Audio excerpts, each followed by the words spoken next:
Je m'appelle Claire Vautrin. J'ai 79 ans. Je vis à Annecy, dans une maison que j'ai choisie parce qu'elle regardait le lac et qu'elle avait une véranda où le soleil du matin arrivait en premier. J'ai vécu des choses dans ma vie. Des choses difficiles. Des choses heureuses aussi. Mais il y a un objet que je n'ai jamais oublié, même avant de savoir ce qu'il signifiait vraiment. Une petite boîte blanche arrivée par la poste, un matin de juillet 2024, avec une écriture que j'aurais reconnue n'importe où, celle de ma fille Élise. Cette histoire n'est pas un reportage. C'est une histoire inspirée de situations que beaucoup de familles vivent en silence.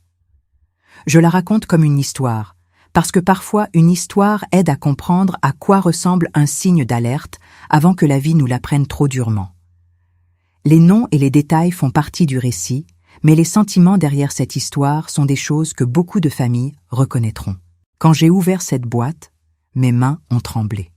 Pas parce que j'avais peur, mais parce que je savais, au fond de moi, que ce qu'il y avait à l'intérieur n'était pas anodin. Il y avait une vieille clé en laiton, un peu lourde, avec une petite étiquette attachée par un fil de lin blanc. Sur l'étiquette, 3 mots écrits au stylo bleu. Bureau, armoire gauche. Et puis, il y avait le papier. Un papier plié en 4 avec une seule phrase. Une phrase que j'ai lue 3 fois avant de comprendre qu'elle n'était pas une accusation. C'était une invitation. Elle disait « Maman, ce n'est pas ce que tu vas voir, c'est ce que tu vas enfin comprendre. » Je me suis assise dans ma cuisine. J'ai posé la boîte sur la table. J'ai regardé par la fenêtre. Les tilleuls de l'allée bougeaient doucement. Tout était normal. Tout était calme. Et pourtant, quelque chose en moi savait que ce calme allait se terminer. Je suis une femme du sud de la France à l'origine. Je viens de Marseille. Ma famille était bruyante, chaleureuse, un peu envahissante parfois. On parlait beaucoup. On riait fort. On se disputait aussi, mais on se réconciliait toujours autour d'une table. Quand j'ai épousé mon premier mari, Henri, j'ai déménagé vers le nord, vers la Savoie, vers Annecy, une ville plus calme, plus froide aussi, mais belle. Henri était professeur de littérature, un homme doux, un peu silencieux. Il m'a appris à ralentir, à écouter les silences.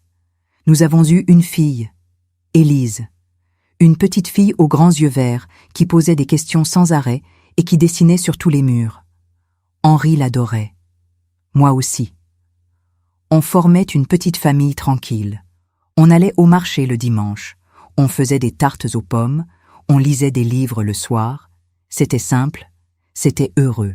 Henri est mort quand Élise avait 7 ans. Un accident de voiture sur la route de Chambéry. Un camion qui a percuté son côté. Il est mort sur le coup. Je n'ai même pas pu lui dire au revoir. Pendant 3 ans, j'ai élevé Élise seule. J'ai travaillé comme secrétaire dans un cabinet médical. J'ai fait des heures supplémentaires pour payer les factures. Élise allait à l'école. Elle était bonne élève. Elle dessinait toujours.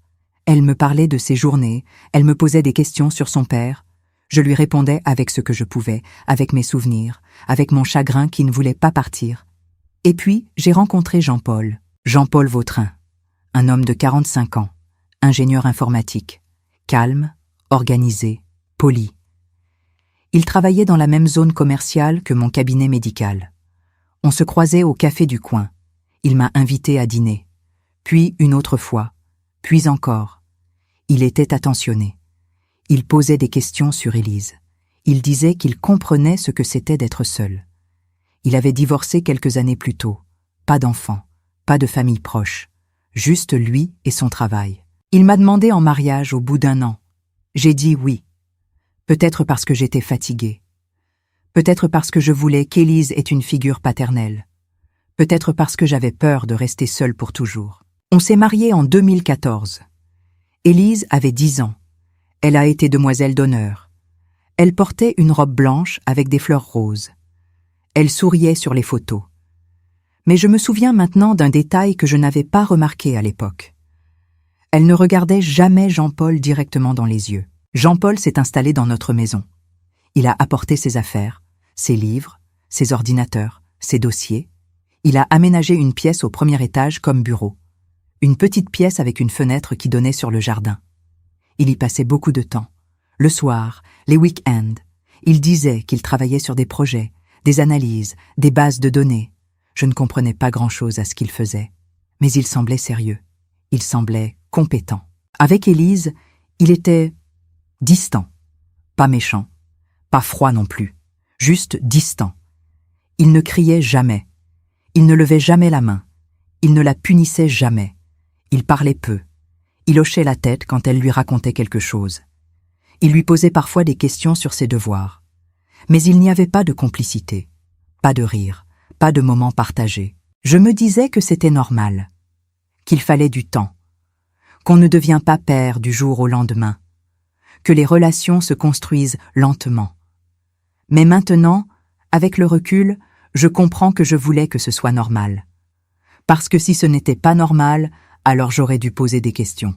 Et je n'étais pas prête à poser des questions. Élise a grandi. Elle est devenue adolescente. Elle s'est renfermée un peu, comme beaucoup d'adolescents. Elle passait du temps dans sa chambre. Elle écoutait de la musique. Elle lisait. Elle dessinait encore, mais moins. Elle parlait moins aussi. Avec moi. Avec Jean-Paul. Avec tout le monde. Je pensais que c'était l'âge, que c'était la puberté, que c'était la vie. Mais il y avait des petits détails, des détails que je n'ai compris que bien plus tard. Élise ne mangeait jamais à table quand Jean-Paul était là. Elle disait qu'elle avait déjà mangé, ou qu'elle n'avait pas faim, ou qu'elle mangerait plus tard. Elle ne restait jamais seule dans une pièce avec lui. Si je sortais, elle sortait aussi. Si je montais à l'étage, elle montait aussi. Si j'allais au jardin, elle venait avec moi. Elle ne l'appelait jamais par son prénom. Elle l'appelait « il » ou « lui » ou elle ne l'appelait pas du tout. Elle fermait toujours la porte de sa chambre à clé, même la journée, même quand elle n'était pas là. Elle sursautait quand il entrait dans une pièce. Pas beaucoup, juste un petit mouvement, un petit frisson, et elle avait arrêté de dessiner des visages. Je veux faire une pause ici, parce que je sais que certains d'entre vous écoutent cette histoire et commencent à reconnaître des choses, des petits changements, des petits signes. Si vous êtes encore avec moi, faites-moi une gentillesse. Dites-moi d'où vous regardez, quelle ville, quelle région, et quelle heure il est chez vous. J'aime savoir que je ne suis pas seule avec ces souvenirs. Si cette histoire touche quelque chose en vous, laissez un j'aime. Abonnez-vous si vous voulez une autre histoire demain, parce qu'il y en a une ici chaque jour. Et si vous avez déjà ignoré un petit signe parce que vous vouliez croire que tout allait bien, écrivez le mot « attention » dans les commentaires. Maintenant, laissez-moi revenir à cette époque-là. Élise est partie pour l'université à 18 ans. Elle a choisi Lyon, une ville loin d'Annecy. Elle a choisi les sciences sociales. Elle voulait comprendre les gens, disait-elle. Comprendre pourquoi ils agissent comme ils agissent. Pourquoi ils se taisent, pourquoi ils parlent. Elle revenait rarement à la maison, Noël, parfois Pâques, jamais l'été. Elle disait qu'elle avait des stages, des voyages, des projets. Quand elle revenait, elle restait 2 jours, 3 au maximum. Elle dormait dans sa chambre. Elle mangeait avec moi le matin. Elle sortait l'après-midi. Elle rentrait tard. Elle repartait vite. Elle ne posait jamais de questions sur Jean-Paul. Elle ne parlait jamais de lui. Quand je mentionnais son nom, elle changeait de sujet. Quand je disais qu'il lui passait le bonjour, elle hochait la tête et regardait ailleurs. Et moi, je ne comprenais pas. Ou plutôt, je ne voulais pas comprendre. Parce que comprendre aurait signifié admettre que quelque chose n'allait pas. Et admettre que quelque chose n'allait pas aurait signifié que j'avais raté quelque chose, que j'avais manqué quelque chose, que j'avais failli à mon rôle de mère. Alors j'ai continué à vivre, j'ai continué à travailler, j'ai continué à croire que tout était normal. Jean-Paul continuait à passer du temps dans son bureau, des heures, tous les jours. Il disait qu'il archivait des documents, qu'il organisait des fichiers, qu'il préparait sa retraite. Il fermait toujours la porte, il verrouillait toujours l'armoire gauche, celle qui était contre le mur, à côté de la fenêtre. Je ne lui ai jamais demandé ce qu'il y avait dedans. Pourquoi aurais-je demandé? C'était son espace, son bureau, ses affaires. Les années ont passé. Élise a fini ses études. Elle a trouvé un travail à Paris. Elle travaillait pour une association qui aidait les femmes victimes de violences domestiques. Elle m'appelait une fois par mois. Elle me disait qu'elle allait bien. Elle me demandait comment j'allais. Elle ne demandait jamais comment allait Jean-Paul. Et puis, en mars 2024, elle a arrêté d'appeler. Pendant 3 mois, je n'ai eu aucune nouvelle. J'ai essayé de l'appeler. Ça sonnait. Ça tombait sur le répondeur. J'ai envoyé des messages. Pas de réponse. J'ai envoyé un mail. Rien. J'étais inquiète. Mais Jean-Paul me disait qu'elle était occupée, que les jeunes sont comme ça, qu'ils ont leur vie, qu'il ne fallait pas s'inquiéter. Et puis cette boîte est arrivée.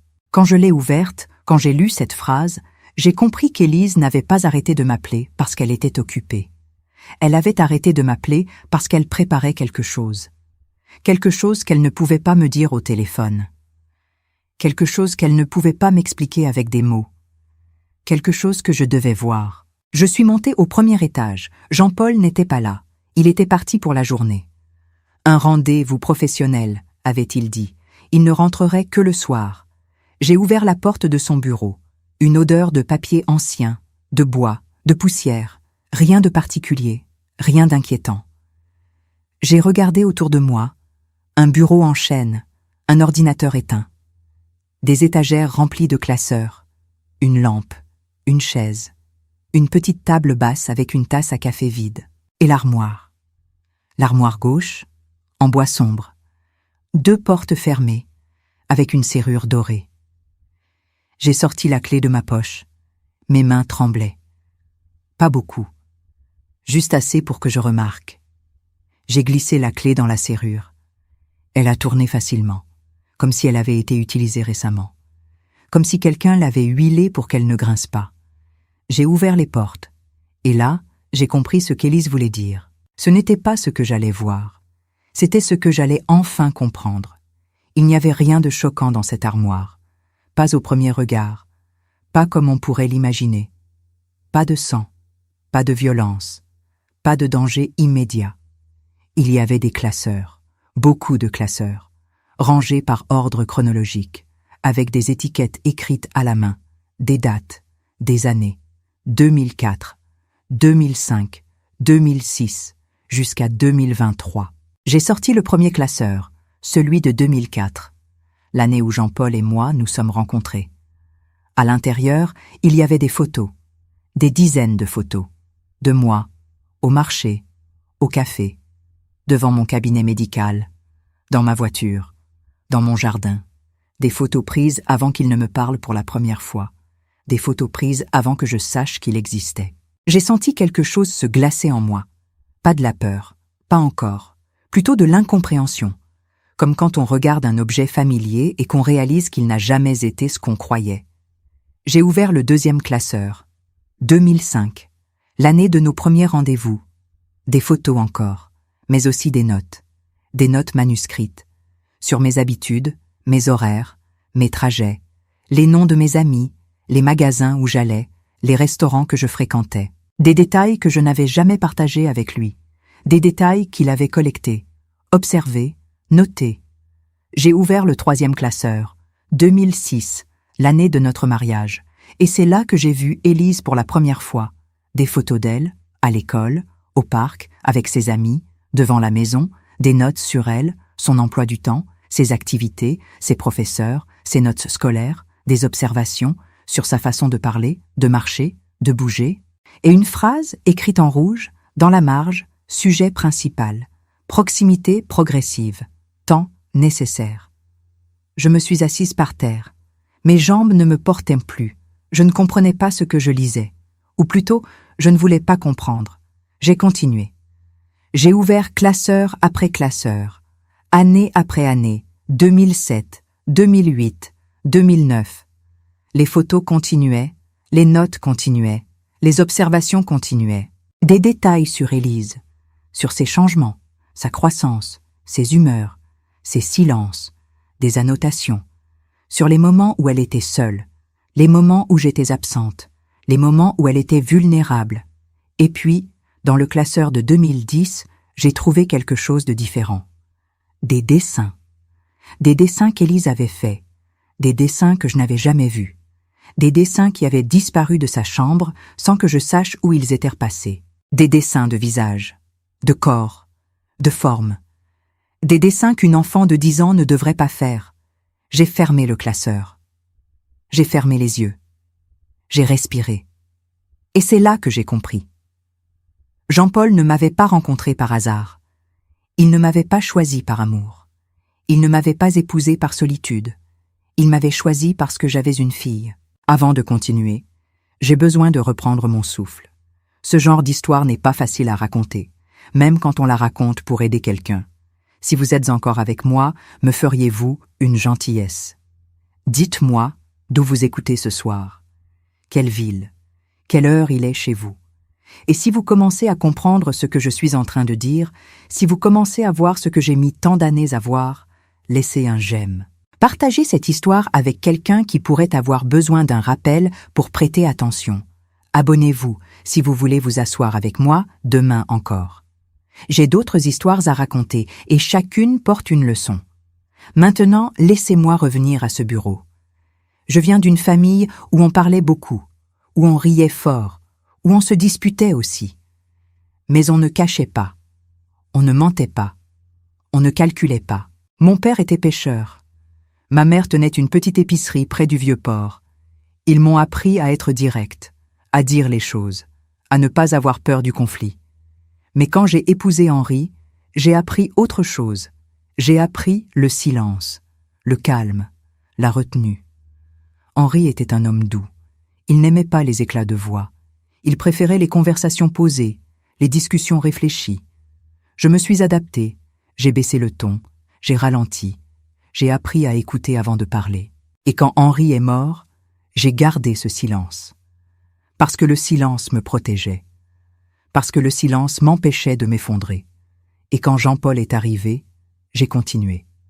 J'ai continué à être calme, à être discrète, à ne pas poser trop de questions. Parce que poser des questions, c'était risquer de ne pas aimer les réponses. Je sais maintenant que c'est ce silence qui a permis à Jean-Paul de faire ce qu'il a fait. Pas parce que j'étais complice, mais parce que j'étais absente. Absente dans ma propre maison, absente dans la vie de ma fille. J'ai continué à fouiller dans l'armoire. Il y avait autre chose.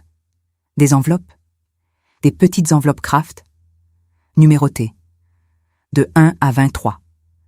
J'ai ouvert la première. Des cheveux, des mèches de cheveux, avec une étiquette. Élise. 8 ans. Juin 2012. J'ai ouvert la deuxième. Un dessin. Un dessin qu'Élise avait fait à l'école, avec son nom écrit au dos. Et une note de Jean-Paul. Récupérer poubelle cuisine. Conserver. J'ai ouvert la troisième. Une photo. Une photo d'Élise en maillot de bain, prise à la piscine municipale.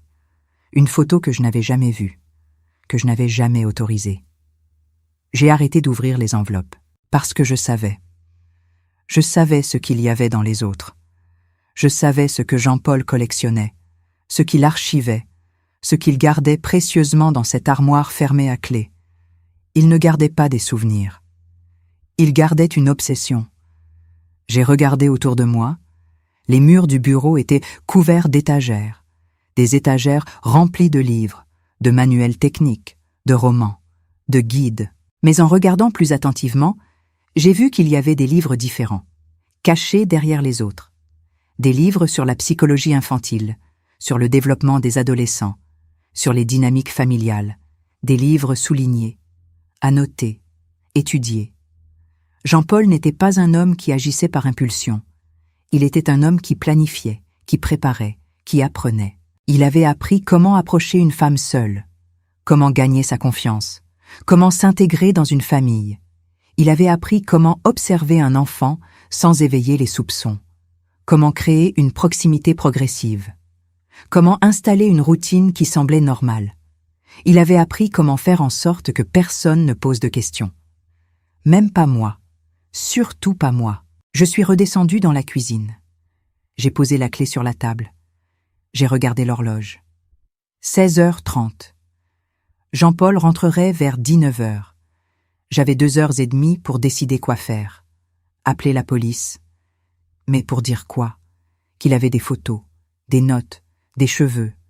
Ce n'était pas illégal, pas techniquement, pas encore. Appeler Élise, mais elle savait déjà. C'est elle qui m'avait envoyé la clé. C'est elle qui m'avait dit de regarder. Partir, prendre mes affaires et partir. Mais partir où? Et pourquoi maintenant? Pourquoi pas il y a 10 ans? Pourquoi pas quand Élise avait 10 ans? 11 ans? 12 ans? Pourquoi est-ce que je n'avais rien vu? Pourquoi est-ce que je n'avais rien senti? Pourquoi est-ce que je n'avais rien fait? J'ai pleuré. Pour la première fois depuis des années, j'ai pleuré. Pas doucement, pas en silence. J'ai pleuré fort. J'ai pleuré longtemps. Et puis j'ai arrêté. Parce que pleurer ne servait à rien. Pleurer ne changeait rien. Il fallait que je comprenne. Il fallait que je sache exactement ce qui s'était passé. Ce que Jean-Paul avait fait. Ce qu'Élise avait vécu. Il fallait que je lui parle. J'ai pris mon téléphone. J'ai composé son numéro. Ça a sonné. 1 fois, 2 fois, 3 fois. Et elle a décroché. Sa voix était calme. Presque trop calme.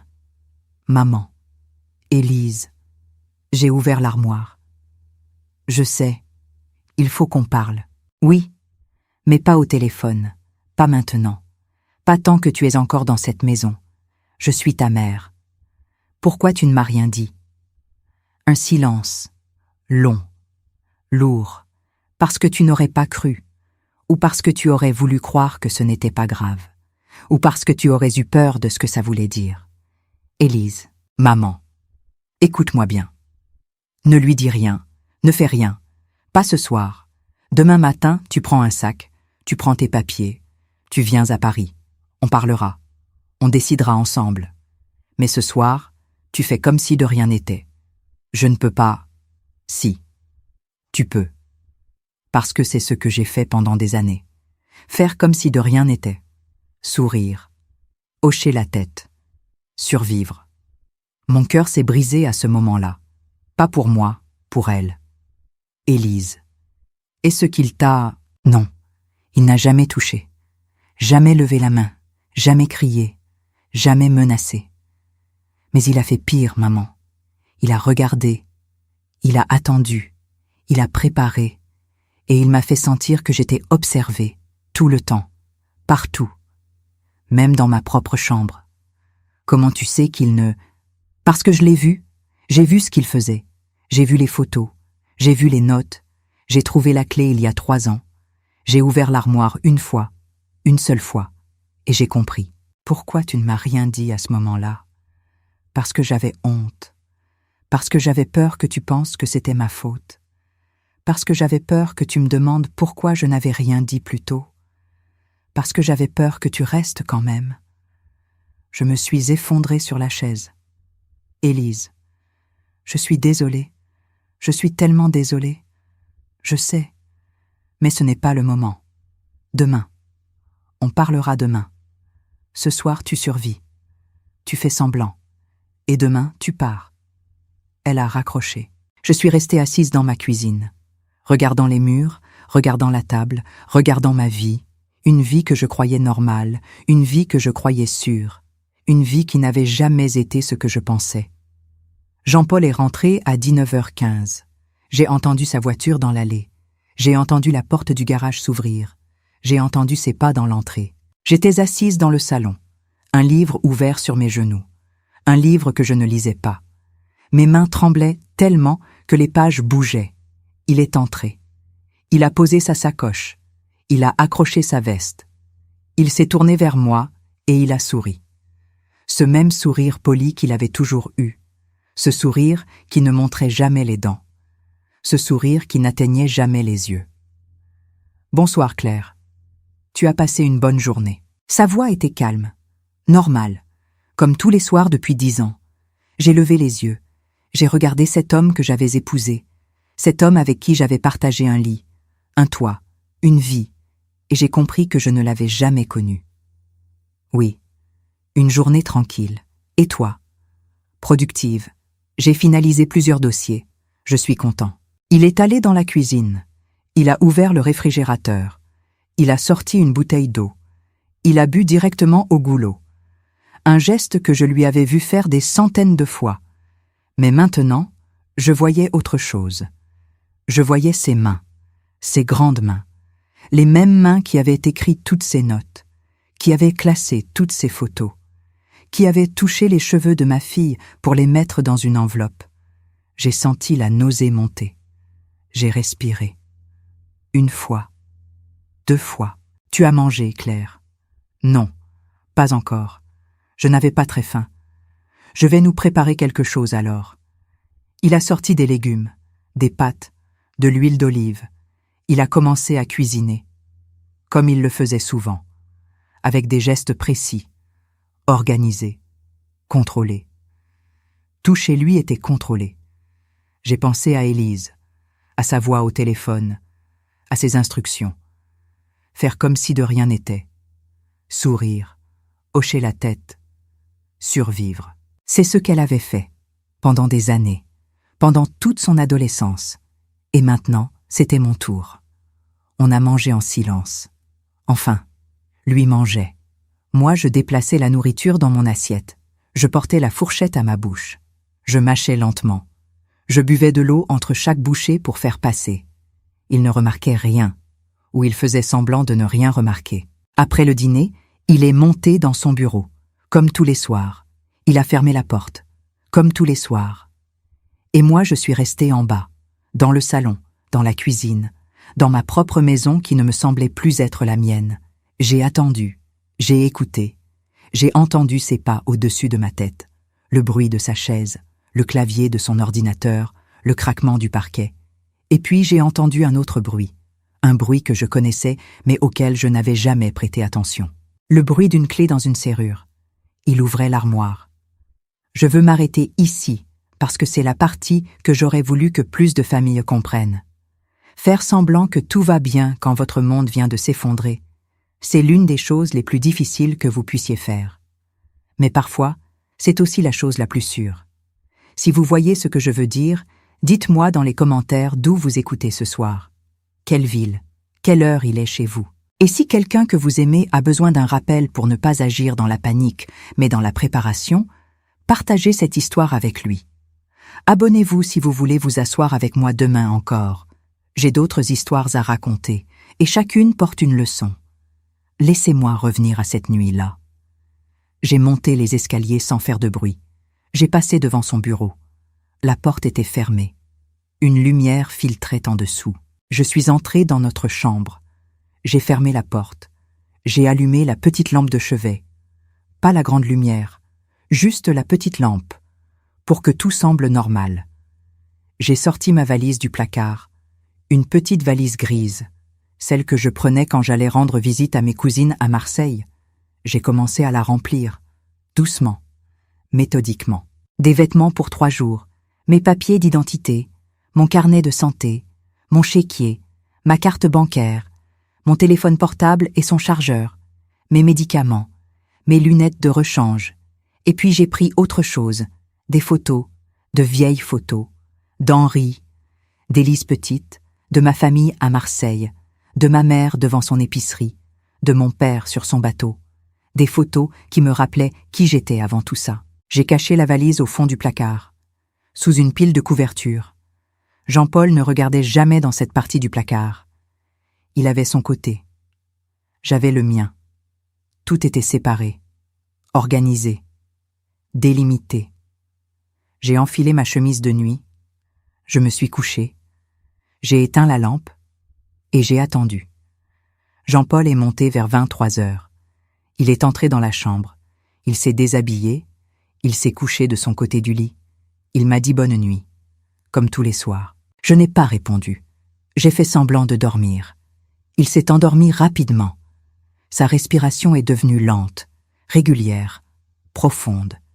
Et moi, je suis restée éveillée, les yeux ouverts dans le noir, regardant le plafond, écoutant sa respiration, me demandant comment j'avais pu dormir à côté de cet homme pendant 10 ans, comment j'avais pu partager ma vie avec lui, comment j'avais pu lui faire confiance, comment j'avais pu ne rien voir. Les souvenirs sont revenus. Pas tous à la fois, un par un, comme des pièces d'un puzzle que je n'avais jamais assemblé. Je me suis souvenu d'un jour. Élise avait 12 ans. On était à table, elle avait renversé son verre d'eau, par accident. L'eau avait coulé sur la nappe, sur ses genoux, sur le sol. Jean-Paul s'était levé. Il avait pris un torchon. Il s'était agenouillé à côté d'elle. Il avait commencé à essuyer l'eau sur ses jambes. Et Élise s'était figée. Complètement figée. Elle avait arrêté de respirer. Elle avait regardé droit devant elle, comme si elle n'était plus là. Je lui avais dit qu'elle pouvait aller se changer. Elle était partie en courant. Elle avait claqué la porte de sa chambre. Jean-Paul m'avait regardé. Il avait haussé les épaules. Il avait dit « l'adolescence ». Et moi j'avais hoché la tête. J'avais dit « oui, l'adolescence ». Mais ce n'était pas l'adolescence. C'était de la peur. Je me suis souvenu d'un autre jour. Élise avait 14 ans. C'était l'été. Elle portait un short et un t-shirt. On était dans le jardin. Jean-Paul était sorti. Il l'avait regardée. Pas rapidement, pas discrètement. Il l'avait regardée longuement, de haut en bas, comme on regarde quelque chose qu'on évalue. Et puis, il était rentré dans la maison. Élise avait disparu dans sa chambre. Elle était ressortie en pantalon long et pull à manches longues, en plein mois d'août, sous 30 degrés. Je lui avais demandé si elle avait froid. Elle avait dit non, elle avait dit qu'elle préférait comme ça. Et moi, j'avais haussé les épaules. Mais maintenant, je comprenais. Elle ne voulait pas qu'il la regarde. Elle essayait de se cacher. Je me suis souvenu d'un autre moment. Élise avait 16 ans. Elle m'avait demandé si elle pouvait mettre un verrou sur sa porte de chambre. Un vrai verrou, pas juste un loquet. Je lui avais demandé pourquoi. Elle avait dit qu'elle voulait plus d'intimité, que c'était normal à son âge. Jean-Paul avait dit non. Il avait dit que ce n'était pas nécessaire, que c'était même dangereux.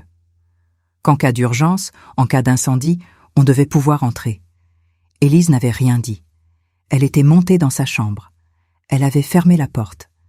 Et le lendemain, j'avais trouvé une chaise coincée sous la poignée. Tous les soirs, pendant des années. Une chaise coincée sous la poignée. Je n'avais jamais posé de questions. Parce que je pensais que c'était normal. Que les adolescents ont besoin d'intimité. Que c'était juste une phase. Mais ce n'était pas une phase. C'était une protection. Les larmes sont venues. Silencieuses. Chaudes. Elles ont coulé sur mes joues, sur mon oreiller, dans le noir.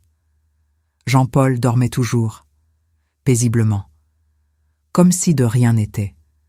Comme s'il n'avait rien fait de mal. Et techniquement, c'était vrai. Il n'avait jamais touché. Il n'avait jamais frappé. Il n'avait jamais menacé. Mais il avait fait quelque chose de pire. Il avait volé l'enfance de ma fille. Il l'avait transformée en quelque chose à observer, à étudier, à collectionner. Il avait fait de notre maison une prison invisible. Et moi, j'avais tenu les clés sans même le savoir. Le matin est arrivé lentement. J'ai entendu les oiseaux.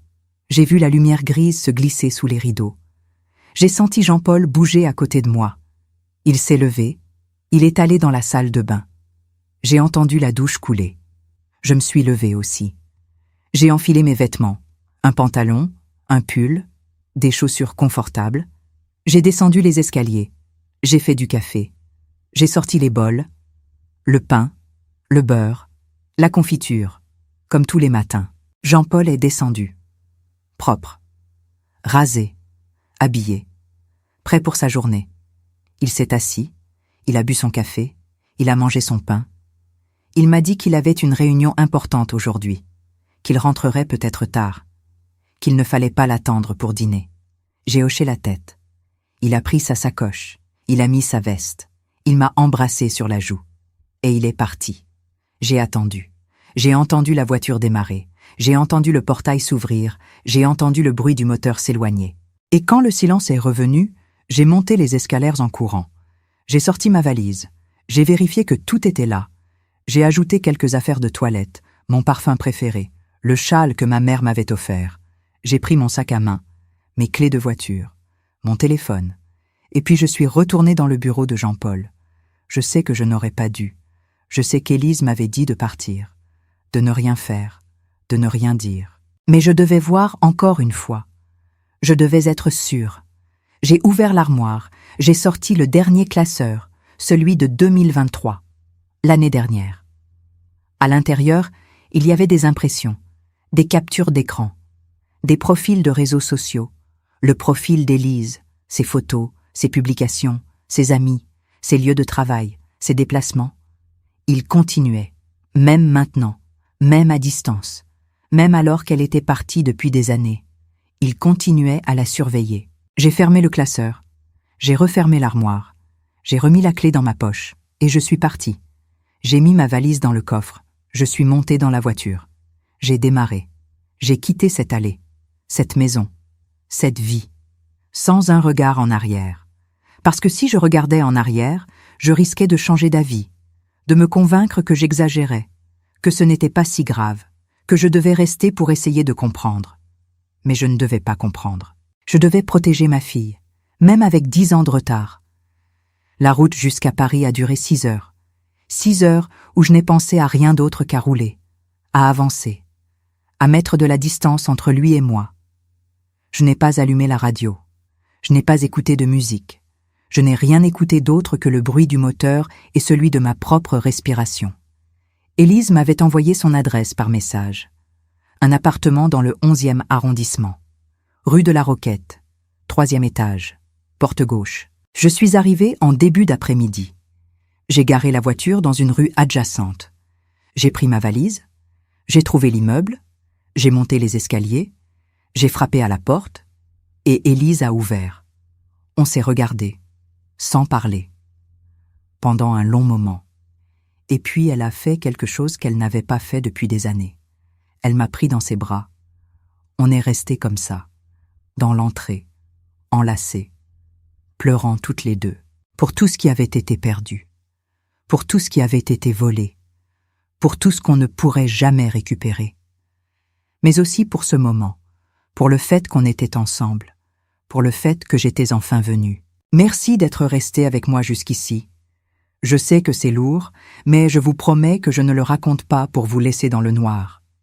Je le raconte parce que quelqu'un là-bas peut avoir besoin de courage, de patience, ou du rappel que l'amour doit parfois poser des questions difficiles. Si cela vous aide, laissez un j'aime. Dites-moi quelle heure il est chez vous. Le matin, l'après-midi ou le milieu de la nuit. Je lis ces commentaires comme des cartes postales de gens que je ne rencontrerai peut-être jamais, mais qui comptent quand même pour moi. Laissez-moi vous raconter ce qui s'est passé ensuite. L'appartement d'Élise était petit mais lumineux. Un salon avec une kitchenette, une chambre, une salle de bain, des murs blancs, des étagères remplies de livres, des plantes sur le rebord de la fenêtre. C'était simple, c'était propre, c'était à elle. Elle m'a fait asseoir sur le canapé. Elle m'a préparé du thé à la menthe, comme celui que ma mère faisait à Marseille quand on avait besoin de parler de choses importantes.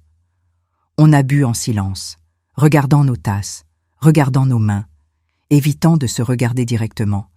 Et puis Élise a parlé. « Maman, je sais que tu as des questions. Je sais que tu veux comprendre. Alors je vais tout te dire. Mais je veux que tu m'écoutes jusqu'au bout. Sans m'interrompre, sans te justifier, sans t'excuser. Pas encore. D'accord. » J'ai hoché la tête. Elle a posé sa tasse. Elle a pris une grande respiration.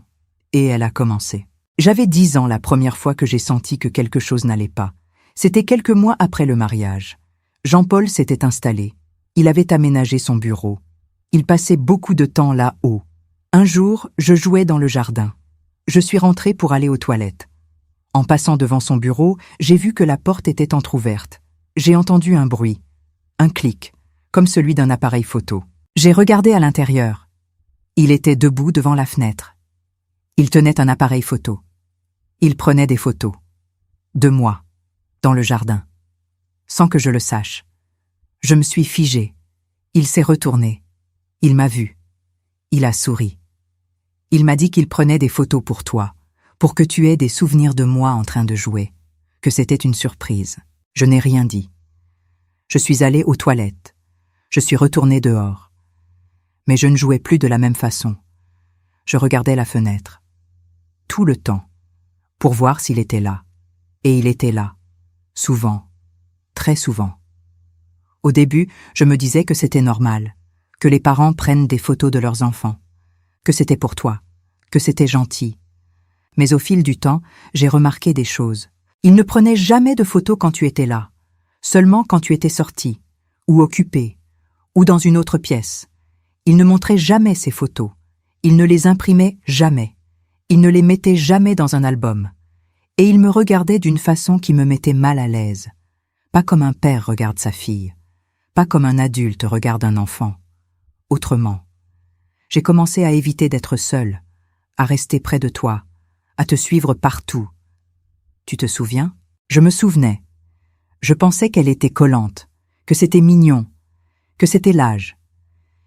Quand j'ai eu 11 ans, j'ai commencé à remarquer qu'il entrait dans ma chambre. La nuit, quand je dormais. Je me réveillais parfois. Je sentais une présence. J'ouvrais les yeux. Il était là, debout près de mon lit, immobile, me regardant. Je faisais semblant de dormir. Je fermais les yeux. Je retenais ma respiration. J'attendais qu'il parte. Et il partait. Toujours. Il ne touchait pas. Il ne parlait pas. Il restait juste là. Quelques minutes, puis il repartait. Le matin, je me demandais si je l'avais rêvé, si c'était mon imagination, si j'étais folle. Mais ça continuait. Encore et encore. Alors j'ai commencé à bloquer ma porte, avec une chaise, avec mon bureau, avec tout ce que je pouvais trouver. Tu m'as demandé pourquoi une fois. Je t'ai dit que j'avais peur des cambrioleurs. Tu m'as dit qu'on habitait dans un quartier sûr, que je n'avais rien à craindre. Mais j'avais peur. Tout le temps. Pas des cambrioleurs. De lui. J'ai arrêté de respirer. Les mains d'Élise tremblaient. Elle les a serrées l'une contre l'autre. Quand j'ai eu 12 ans, 13 ans, j'ai commencé à changer physiquement. Mon corps changeait. Et son comportement aussi. Il faisait des commentaires. Subtils. Jamais devant toi. Toujours quand on était seul quelques secondes. Il disait que je grandissais vite, que je devenais une jeune fille, que je devais faire attention à comment je m'habillais. Il disait ça avec un sourire, avec un ton léger, comme si c'était une conversation normale. Mais ce n'était pas normal. J'ai commencé à porter des vêtements amples, des pulls trop grands, des pantalons larges. Je cachais mon corps. Je voulais disparaître. Tu m'as demandé pourquoi je ne portais plus les jolies robes que tu m'achetais. Je t'ai dit que ce n'était plus mon style. Mais ce n'était pas ça. C'était que je ne voulais pas qu'il me regarde. Et malgré tout, il continuait. Il trouvait des prétextes pour être près de moi, pour me toucher. Jamais de façon inappropriée, jamais de façon qu'on puisse qualifier d'abusive. Une main sur l'épaule, une tape dans le dos, un geste pour déplacer une mèche de cheveux. Des gestes qu'un père pourrait faire. Des gestes qui semblaient innocents, mais qui ne l'étaient pas. Parce qu'ils duraient trop longtemps, parce qu'ils étaient trop fréquents, parce qu'ils me donnaient envie de me laver la peau jusqu'à ce qu'elle saigne. J'ai arrêté de manger avec vous. J'ai arrêté de regarder la télévision avec vous. J'ai arrêté de passer du temps dans les espaces communs. Je restais dans ma chambre. Porte fermée, chaise bloquée, musique à fond, dessinant, lisant, étudiant, survivant. Tu pensais que c'était l'adolescence, que j'étais en crise, que c'était normal. Et moi je te laissais penser ça, parce que c'était plus facile que d'expliquer, parce que j'avais honte, parce que j'avais peur que tu ne me crois pas, ou pire, que tu me crois et que tu choisisses quand même de rester avec lui. Élise s'est arrêtée. Elle a bu une gorgée de thé. Ses mains tremblaient tellement que la tasse a heurté ses dents. Quand j'ai eu 16 ans, j'ai trouvé la première clé, par accident. Elle était tombée de sa poche, dans le couloir. Je l'ai ramassée. J'allais la lui rendre, mais quelque chose m'a retenue. J'ai attendu qu'il sorte. J'ai attendu que tu sortes aussi. Et je suis montée dans son bureau. J'ai essayé la clé dans toutes les serrures. Le bureau, les tiroirs, les placards.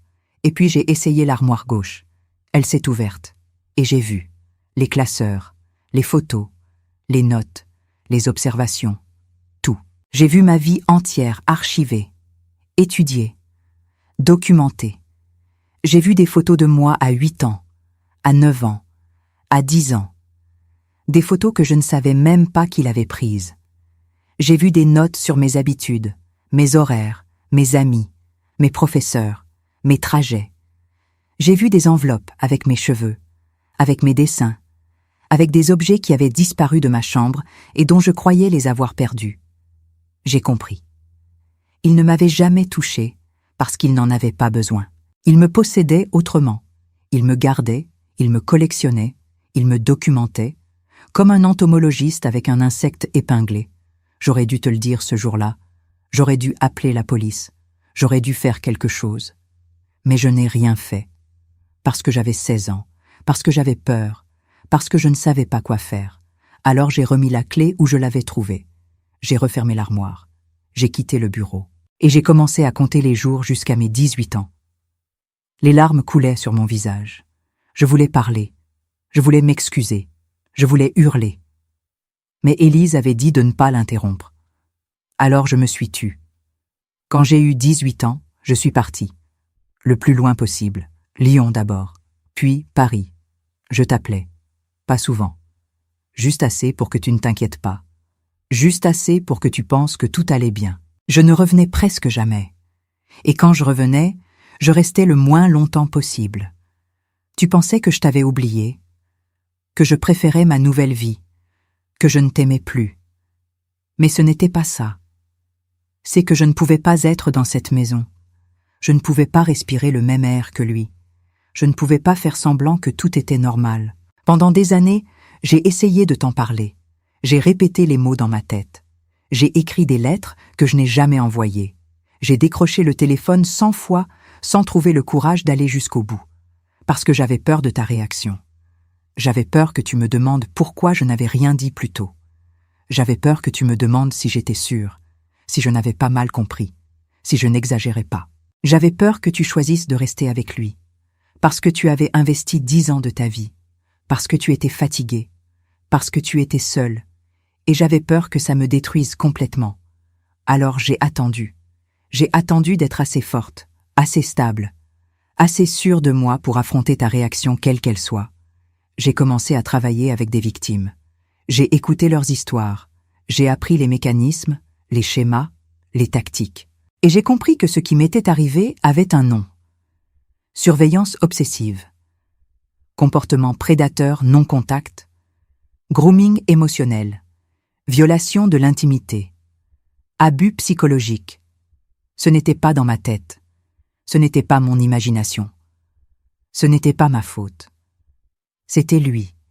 Et quand j'ai été prête, quand j'ai eu les ressources, le soutien, la clarté, j'ai fait faire un double de la clé. Et je te l'ai envoyé. Parce que je savais que tu ne me croirais pas si je te le disais, mais que tu ne pourrais pas nier ce que tu verrais de tes propres yeux.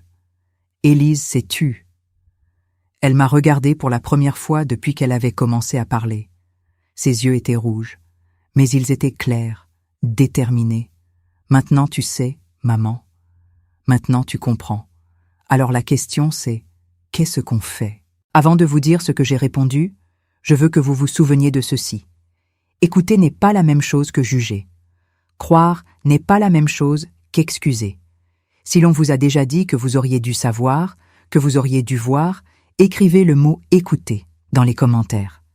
Et si vous n'êtes pas encore abonné, je vous serai reconnaissante de le faire. Il y a une nouvelle histoire chaque jour, et peut-être que celle de demain arrivera à quelqu'un au moment exact où il en aura besoin. Laissez-moi vous dire ce qui s'est passé ensuite. J'ai regardé ma fille, cette femme de 32 ans, cette femme forte, cette femme courageuse, cette femme que j'avais mise au monde et que je n'avais pas su protéger, et j'ai dit la seule chose que je pouvais dire. On le dénonce. On prend tout, les classeurs, les photos, les notes, les enveloppes, tout. On va voir la police. On porte plainte. On fait en sorte qu'il ne puisse plus jamais faire ça à personne. Élise a secoué la tête doucement. Maman, ce n'est pas si simple. Pourquoi? Il a des preuves, des centaines de preuves, de ce qu'il a fait, de ce qu'il est. Oui, mais légalement, il n'a rien fait d'illégal. Pas techniquement. Comment ça, rien d'illégal? Il t'a surveillé. Il a collecté des informations sur toi. Il a gardé tes cheveux, tes dessins, tes affaires.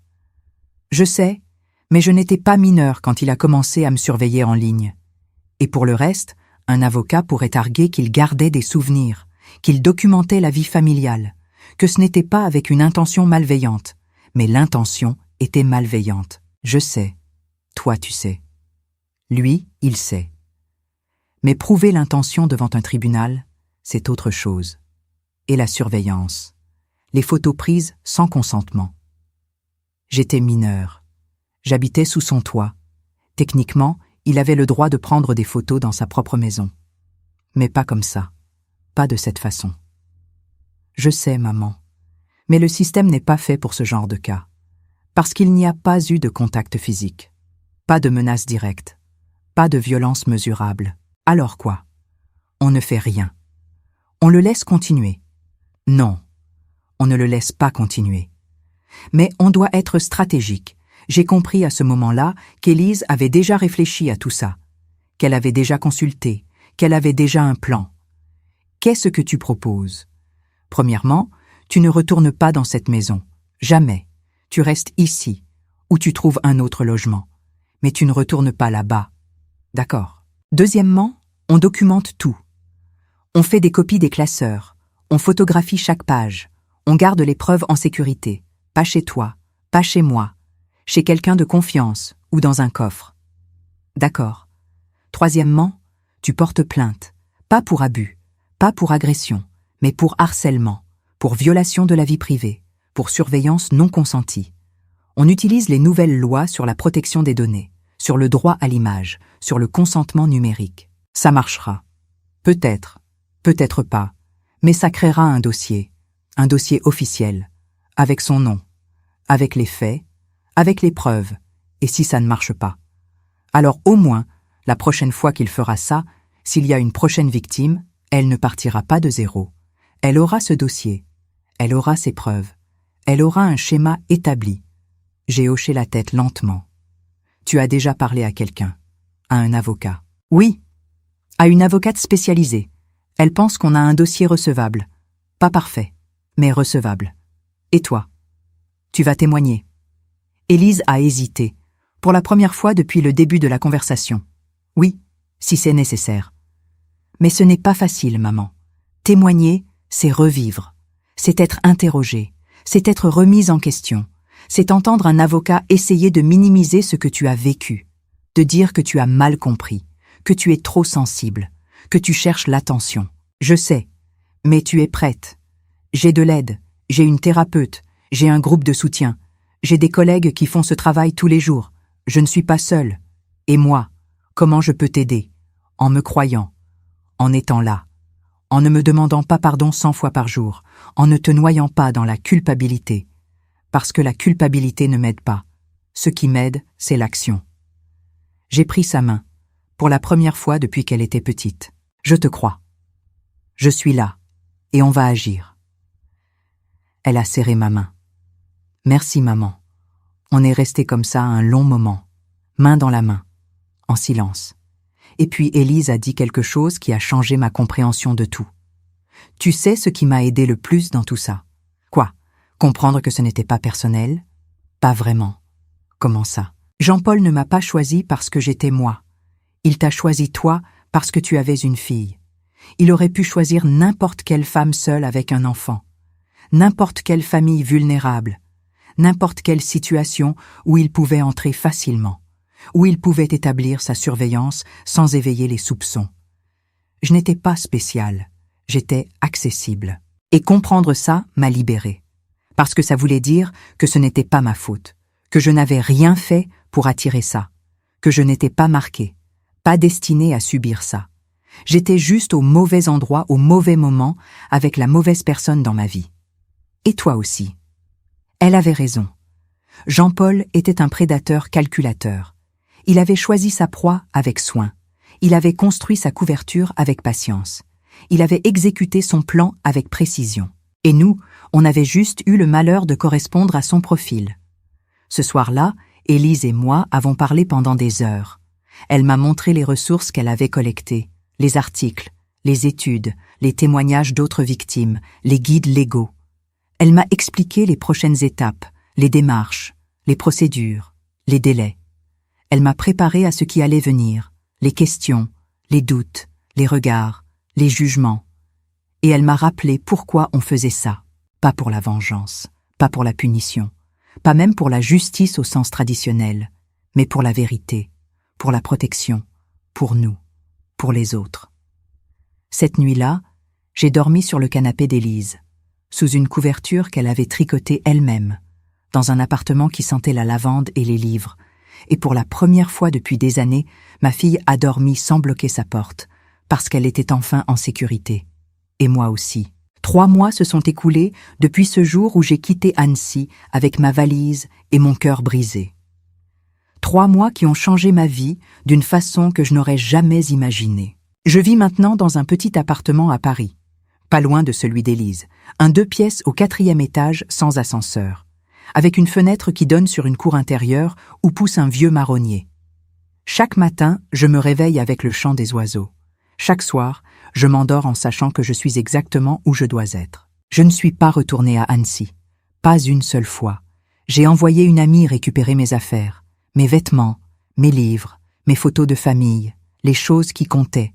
Le reste, je l'ai laissé, parce que c'était juste des objets. Et les objets ne valent rien quand ils sont couverts de mensonges. Jean-Paul a essayé de me contacter. 27 appels la première semaine, 15 la deuxième, 8 la troisième. Des messages vocaux que je n'ai jamais écoutés. Des messages écrits que j'ai effacés sans les lire. Des mails que j'ai bloqués automatiquement. L'avocate d'Élise m'a conseillé de ne pas répondre, de ne pas engager, de ne pas expliquer. Parce que chaque interaction pouvait être utilisée contre nous. Chaque mot pouvait être tordu. Chaque silence pouvait être interprété. Alors j'ai fait ce qu'Élise avait fait pendant des années. J'ai gardé le silence. Pas par peur, mais par stratégie. Nous avons porté plainte ensemble, Élise et moi, au commissariat du 11e arrondissement. Un mardi matin de septembre, avec l'avocate, avec les copies des classeurs, avec les preuves photographiées, avec nos témoignages écrits. L'officier qui nous a reçus était une femme, la quarantaine, des cheveux courts, des yeux fatigués mais attentifs. Elle s'appelait Capitaine Moreau. Elle a écouté. Elle a pris des notes. Elle a regardé les photos. Elle a lu les observations. Elle a posé des questions. Des questions précises. Des questions qui montraient qu'elle comprenait. À la fin, elle a dit quelque chose que je n'oublierai jamais.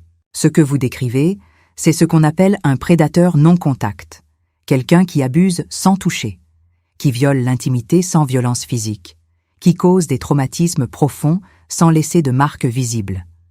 C'est l'une des formes d'abus les plus difficiles à poursuivre, parce que le système pénal est construit autour de la violence physique, autour des preuves tangibles. Mais je veux que vous sachiez que je vous crois, et que je vais faire tout ce qui est en mon pouvoir pour que ce dossier soit pris au sérieux. Élise a pleuré en entendant ces mots. Pas de tristesse, de soulagement, parce qu'enfin, quelqu'un en position d'autorité validait son expérience, reconnaissait sa souffrance, nommait ce qui lui était arrivé. Le capitaine Moreau nous a expliqué la procédure, l'enquête préliminaire, l'audition de Jean-Paul, l'analyse des preuves, le délai, les complications possibles. Elle nous a prévenu que ça prendrait du temps, que ça serait difficile, que le résultat n'était pas garanti, que même avec toutes les preuves, il était possible que le procureur classe l'affaire sans suite, que la loi avait des limites, que la justice avait des failles. Mais elle nous a aussi dit quelque chose d'important. Même si cette plainte ne mène pas à un procès, elle existe. Elle est enregistrée. Elle crée un précédent. Et si jamais Jean-Paul Vautrin recommence, s'il cible une autre famille, une autre femme, un autre enfant, cette plainte sera là, dans le système. Comme un avertissement, comme une preuve qu'il y a un schéma, que ce n'est pas un incident isolé, que c'est un comportement répété. Je veux faire une pause ici pour vous dire quelque chose d'important. Si vous écoutez cette histoire et que vous vous reconnaissez dans certains détails, si vous avez déjà senti que quelqu'un vous observait d'une façon qui ne semblait pas normale, si vous avez déjà essayé de parler et qu'on vous a dit que vous exagériez, écoutez-moi bien. Vous ne devez pas porter ça seul. Vous ne devez pas avoir honte. Vous ne devez pas vous taire pour protéger la paix familiale. Parce que la paix qui demande votre silence n'est pas la paix. C'est du contrôle. Si cette histoire vous touche, laissez un j'aime. Si vous connaissez quelqu'un qui pourrait avoir besoin d'entendre ça, partagez cette vidéo. Et si vous voulez continuer à écouter des histoires qui parlent de vérité, de courage et de protection, abonnez-vous. Il y a une nouvelle histoire chaque jour. Chacune porte une leçon que quelqu'un quelque part attend sans le savoir. Maintenant, laissez-moi revenir à ce qui s'est passé ensuite. Jean-Paul a été convoqué pour une audition. Il est venu avec son propre avocat, un homme en costume gris, avec une mallette en cuir, avec des arguments préparés. Selon le capitaine Moreau qui nous a tenus informés, Jean-Paul a nié toute intention malveillante.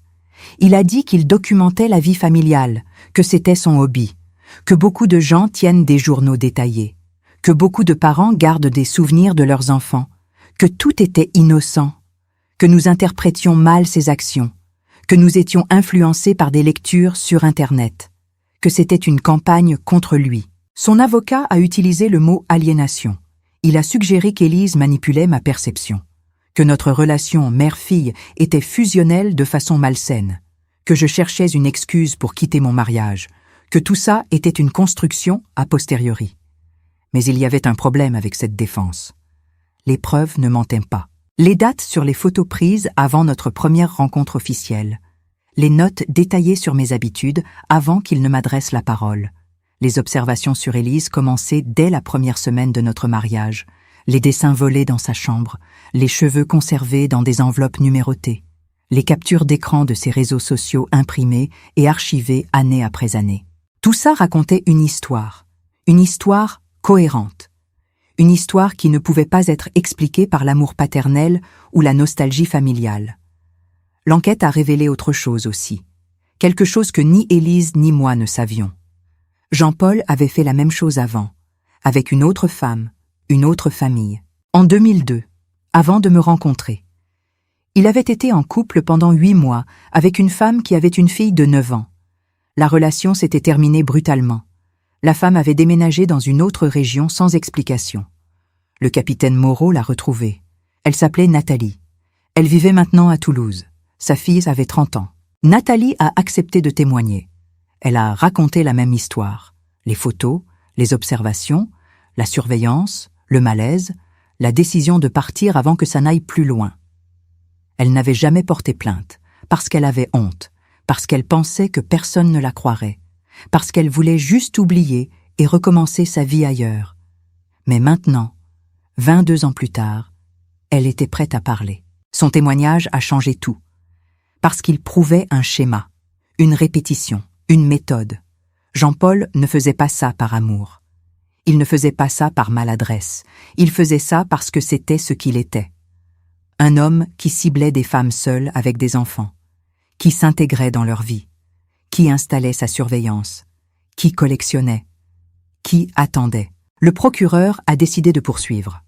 Pas pour agression, pas pour abus sexuel, mais pour harcèlement aggravé, pour atteinte à la vie privée, pour collecte illégale de données personnelles, pour surveillance non consentie d'une mineure. Les charges n'étaient pas parfaites. Elles ne capturaient pas complètement l'horreur de ce qu'il avait fait. Mais elles étaient quelque chose. Elles étaient une reconnaissance. Elles étaient un début. Le procès est prévu pour le printemps prochain. Dans 6 mois. 6 mois pendant lesquels Élise et moi allons nous préparer, avec l'avocate, avec la thérapeute, avec le groupe de soutien.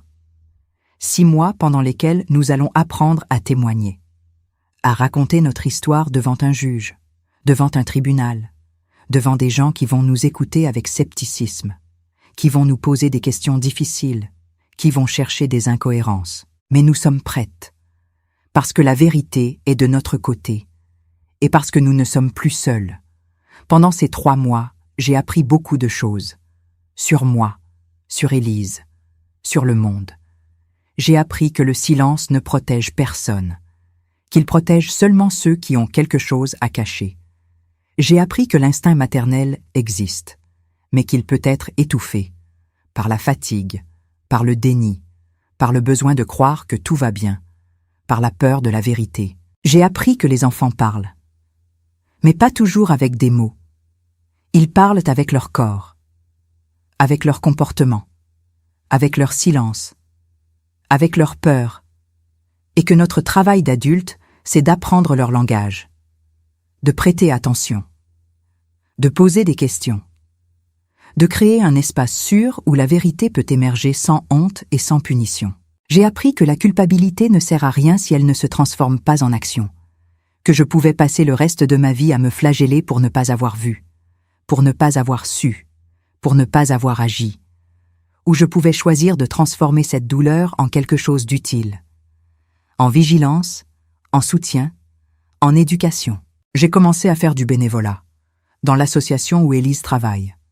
Je réponds au téléphone. J'écoute des femmes qui appellent parce qu'elles ont peur, parce qu'elles doutent, parce qu'elles ont besoin de savoir qu'elles ne sont pas folles. Je leur raconte mon histoire. Pas tous les détails, mais l'essentiel. Je leur dis que j'étais à leur place, que je ne voyais pas, que je ne voulais pas voir, et que le jour où j'ai ouvert les yeux, ma vie a changé. Certaines m'écoutent et raccrochent, d'autres pleurent, d'autres posent des questions, d'autres appellent encore, et encore, jusqu'au jour où elles sont prêtes à partir, à porter plainte, à demander de l'aide. Je ne peux pas les sauver. Personne ne peut sauver quelqu'un d'autre. Mais je peux être là. Je peux écouter. Je peux croire. Je peux accompagner. Et c'est déjà beaucoup. Si vous êtes resté avec moi jusqu'ici, je veux que vous sachiez une chose. Cette histoire n'est pas finie. Le procès n'a pas encore eu lieu. La justice n'a pas encore été rendue. La guérison n'est pas complète. Mais quelque chose d'important s'est déjà produit. La vérité a été dite. Le silence a été brisé. Et 2 femmes, une mère et sa fille, ont retrouvé leur voix. Si cette histoire vous a touché, si elle vous a appris quelque chose, si elle vous a rappelé de faire attention aux gens que vous aimez, laissez un j'aime pour que je sache que ces mots ont trouvé les bonnes oreilles. Écrivez dans les commentaires d'où vous regardez et quelle heure il est chez vous. Parce que savoir que vous êtes là, quelque part dans le monde, en train d'écouter, ça donne un sens à ce que je raconte. Maintenant, laissez-moi vous dire ce que j'aurais voulu savoir il y a 10 ans. Il y a des signes. Il y a toujours des signes. Mais nous ne les voyons pas toujours parce que nous regardons au mauvais endroit. Nous regardons les bleus, les fractures, les cris, les violences évidentes. Mais nous ne regardons pas les silences, les évitements, les changements subtils, les peurs qui n'ont pas de nom.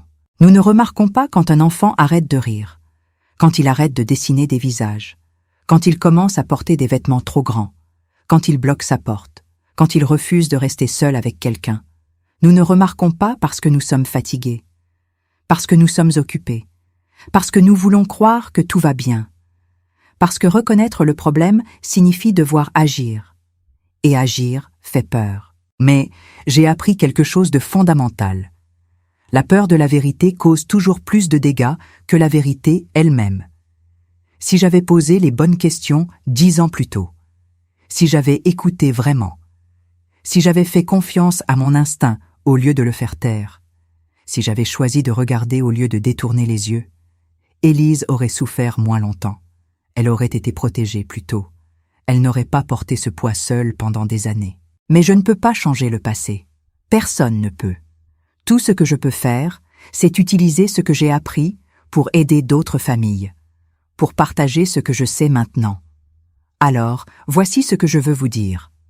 À vous qui écoutez cette histoire, à vous qui êtes parents, grands-parents, tantes, oncles, voisins, enseignants, amis, faites attention, vraiment attention, pas juste aux mots, mais au comportement, au schéma, au changement. Si un enfant qui était joyeux devient silencieux, si un enfant qui était ouvert devient renfermé, si un enfant qui aimait dessiner arrête soudainement, si un enfant refuse d'être seul avec quelqu'un sans pouvoir expliquer pourquoi, si un enfant bloque sa porte, si un enfant change sa façon de s'habiller, si un enfant évite certaines situations, certaines personnes, certains endroits.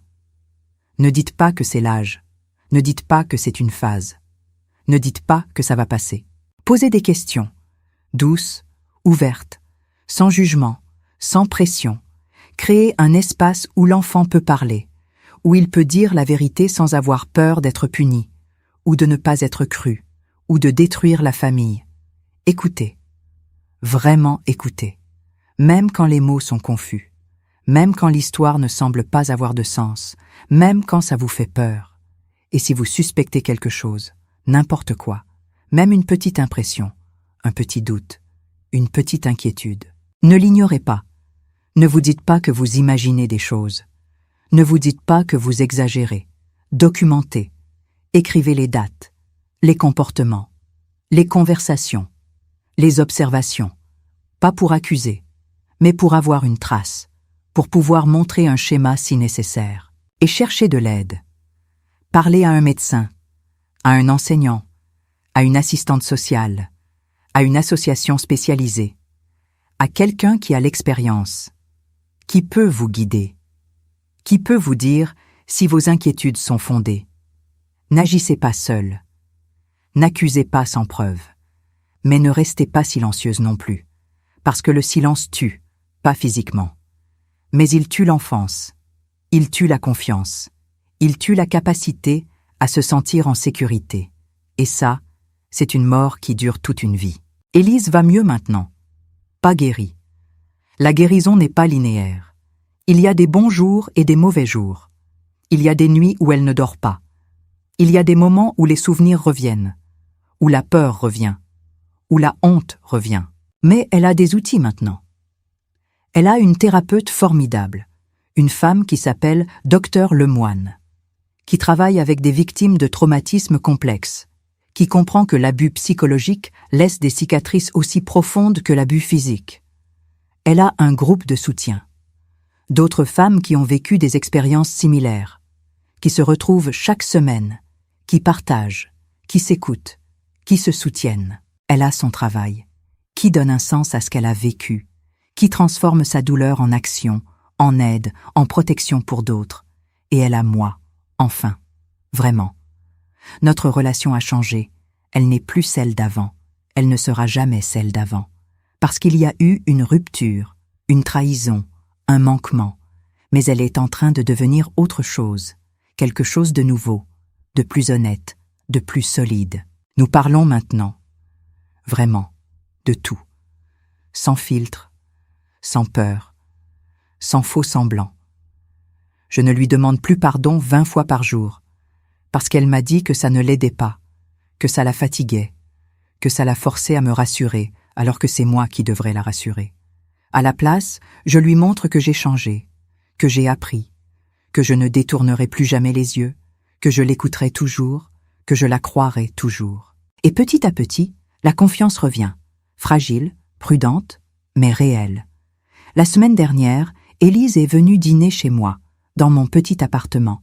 J'ai fait une soupe de poisson, comme ma mère la faisait à Marseille, avec du safran, de l'ail, des croûtons, de la rouille. On a mangé ensemble, à ma petite table, près de la fenêtre qui donne sur le marronnier. Et à un moment, Élise a ri. Vraiment ri. Pas un rire poli, pas un rire forcé, un vrai rire, qui venait du ventre, qui illuminait son visage. Je ne me souvenais pas de la dernière fois que je l'avais entendu rire comme ça. Et j'ai compris que c'était ça, la guérison. Pas l'absence de douleur, mais la capacité de ressentir autre chose aussi. De la joie, de la légèreté, de la paix. Après le dîner, elle est restée. On a bu du thé. On a parlé.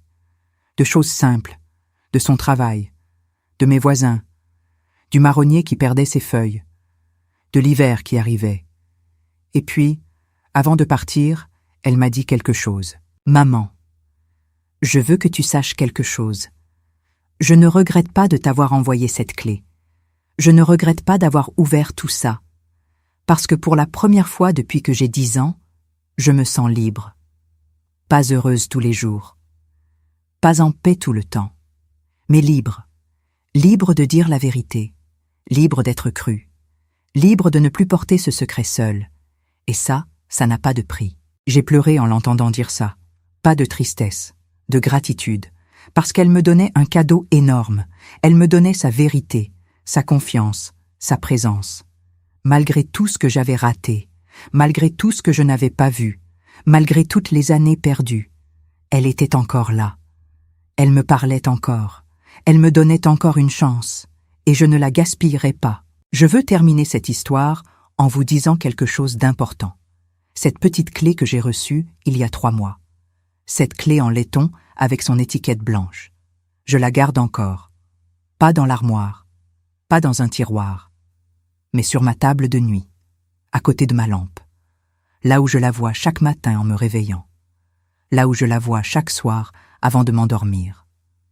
Au début, c'était un symbole de peur, de découverte horrible, de vérité qui détruit. Maintenant, c'est un symbole de courage, de libération, de vérité qui guérit.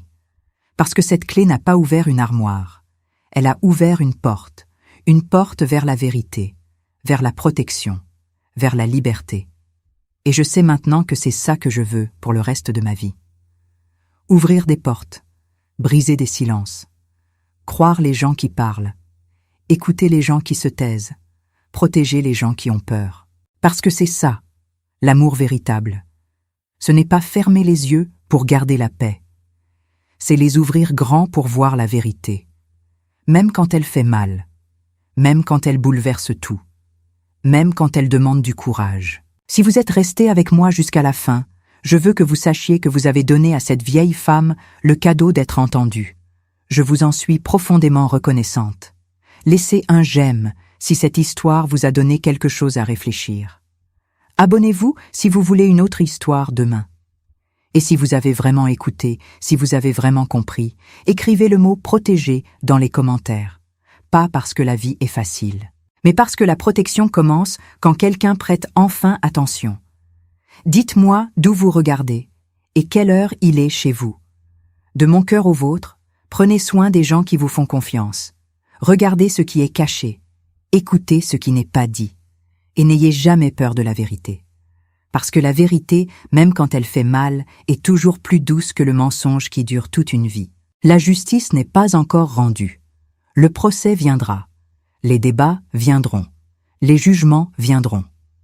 Mais quelque chose d'essentiel est déjà accompli. Une mère et sa fille ont retrouvé leur voie. 2 femmes ont choisi la vérité plutôt que le confort. Et quelque part, peut-être, une autre famille verra les signes plus tôt, agira plus vite, protégera mieux. Parce que c'est ça que les histoires font. Elles nous préparent, elles nous avertissent, elles nous arment de connaissances, elles nous rappellent que nous ne sommes pas seuls, que d'autres ont survécu, que d'autres ont parlé, que d'autres ont trouvé le courage, et que nous pouvons le trouver aussi. Merci de m'avoir écouté. Merci d'avoir cru. Merci d'avoir prêté attention. Si cette histoire peut sauver ne serait-ce qu'un seul enfant, protéger ne serait-ce qu'une seule famille, ouvrir ne serait-ce qu'une seule porte, alors chaque mot en valait la peine. Partagez cette vidéo avec quelqu'un qui pourrait en avoir besoin, avec un parent inquiet, avec un grand-parent vigilant, avec un enseignant attentif, avec quelqu'un qui a dit un jour « j'aurais dû savoir ». Parce que maintenant, vous savez. Maintenant, nous savons tous. Et le savoir, c'est le premier pas vers la protection. Abonnez-vous pour une nouvelle histoire demain. Une histoire qui, comme celle-ci, porte en elle une vérité qui peut changer une vie. À demain. Prenez soin de vous. Prenez soin des vôtres. Et n'oubliez jamais que l'amour véritable regarde toujours la vérité en face, même quand elle fait trembler le monde.